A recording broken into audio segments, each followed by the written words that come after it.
मनेन्द्रगढ़ में भाजपा प्रत्याशी के नाम के घोषणा के साथ स्वास्थ्य मंत्री के मौजूदगी में कार्यकर्ता की हुई बैठक।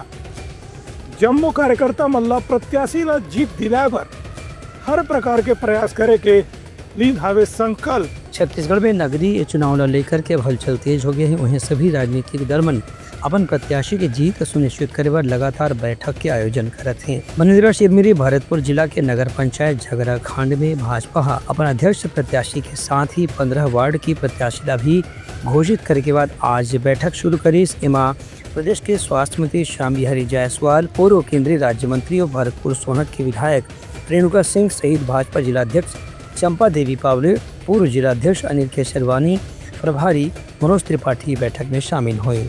इस बैठक में सभी प्रत्याशी मन के जीत सुनिश्चित करे पर कार्यकर्ता मन से रणनीति के तहत काम करे पर आग्रह करेगी। संग संग प्रत्याशी मन भी अपन रणनीति के बारे में पदाधिकारी मन के बीच में विस्तार से चर्चा करें। Bureau report, Langha news.